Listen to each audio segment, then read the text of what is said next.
Carter Nagel wrestles hard. He's real aggressive. He's a tough kid.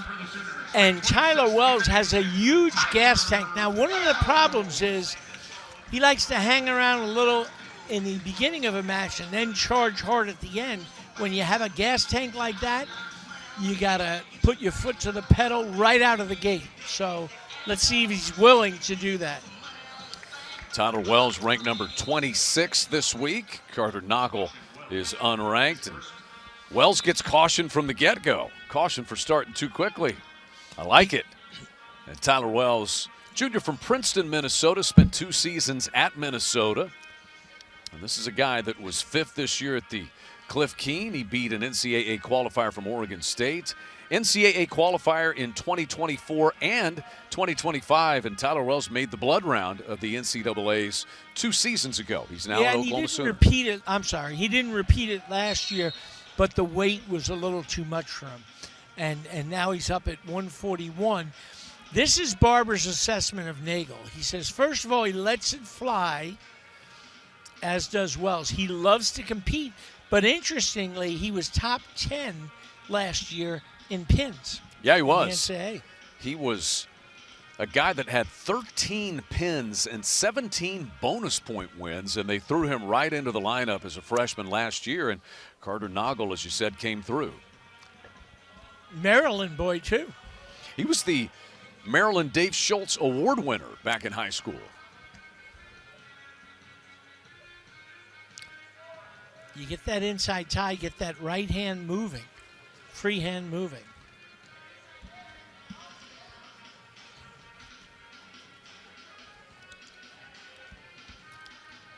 Elbow control, big pull and go. Okay, there's a snap down to a pass by, to a single, good combination wrestling. Trying to kick that leg out. Real good job by Wells. Really like the power of that snap down to get control of the situation, That's Coach. Exactly right, with the elbow control, and then you pass it by. So pretty slick 3 on the part of Tyler Wells.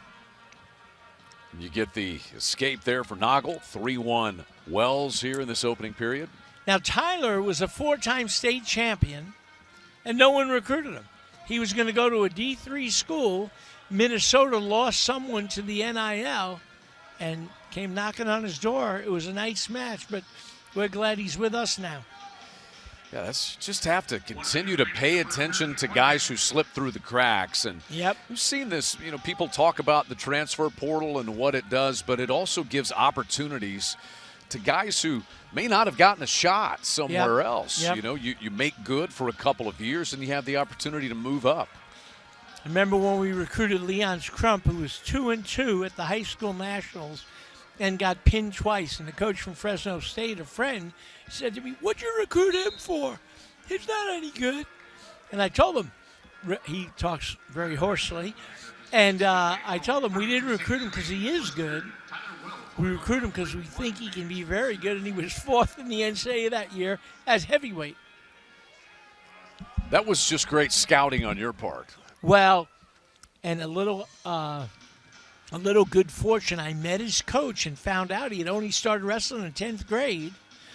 He was wrestling, it was 215, I think was the weight, but he was about 6-7 pounds under, but he had like a size 42 foot. You could see he was going to be huge, and he loved the sport. He was going to walk on at Iowa State. We gave him a little money. The rest is history. He's now pastor Leon Scrump, by the way, and doing a fabulous job. 3-1 advantage for the Sooners. Tyler Wells take down, and then the escape for Nagel, and it will be Wells to start on top in period 2. Air Force leads the duel 4-3. They got a major decision from Gavin Caprella at 1:33 after the Sooners' Conrad Hendrickson scored a win in sudden victory at 1:25. Yeah, Tyler can wrestle on top, but he's best on his feet, and that's where he is. He lets Nagel go. And a 3-2 score. No riding time advantage of a minute either way as they continue on their feet. He's doing a good job controlling the ties. And remember, Nagel has to come to him. Got that inside tie. Let's use that tie again.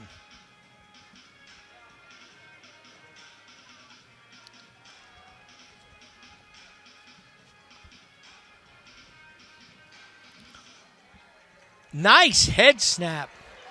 Second time he's been able to do that. Somewhere and in Stillwater, John Smith is smiling.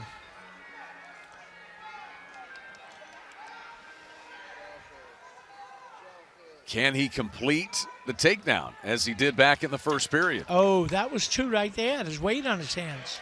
And there's three. Three, shall I say. They call a stalemate, so they'll bring him back to the middle with Wells on top. No. Oh, okay, yes. I'm sorry. I thought you were saying stalemate and that he didn't score, but no, doing a good job. He's patient. He's picking his spots, but then he's hitting some snappy, slick moves. Double thigh pry, you got to drive with it, though. Get the weight on the hands.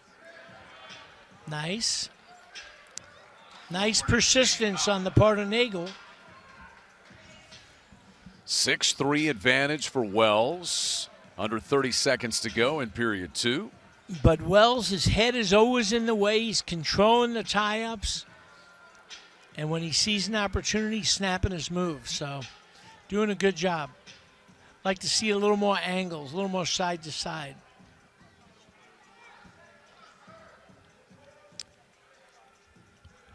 Vince Robinson from NC State does that snap, but he does it from a wrist.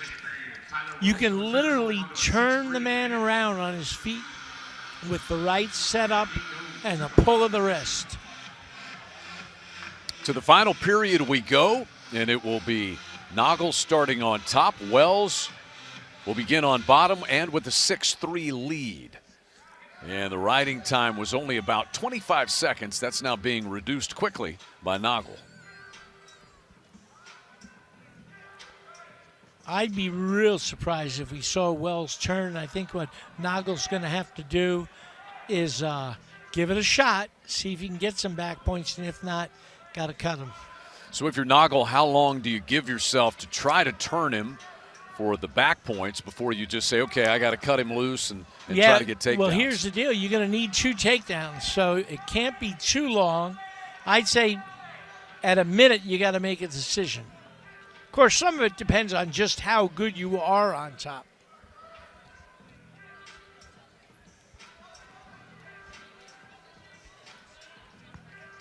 What you don't want to do is lay on bottom and give a stalling point. And I think it's getting close to that. Both referees giving a good eye to activity or lack thereof by Wells on bottom. Under a minute to go.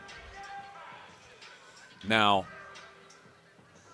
Nogle may be able to build up a minute of riding time. He's looking up at the clock and sees he only has 40 seconds, but 1 point for riding time is not going to get it done. So he is he has stuck to this idea of trying to turn him for back points. And there's a warning issued to Wells, his first, the escape granted, nice. So 7-3, beautiful. And right back in, beautifully done. Once Wells got out, he sealed the match with his third takedown. Anticipated the shot, ran to an angle, to a re-attack. So that was textbook and a great job by Tyler Wells. It's an escape, or I should say a takedown, in each period for the Sooners. Tyler Wells, good for this 10-4 lead and under 15 seconds. Nice and the ankle pick there. Oh, nice roll through by the part of Nogle. This is what you expected the whole bout to look like, isn't it? Yeah. Potential dangerous call right there. That's a shame. Could have been a major. That's going to do it. A 10-4 decision for Oklahoma's 26th ranked Tyler Wells. And the Sooners retake the lead in the duel. 6-4 is the score.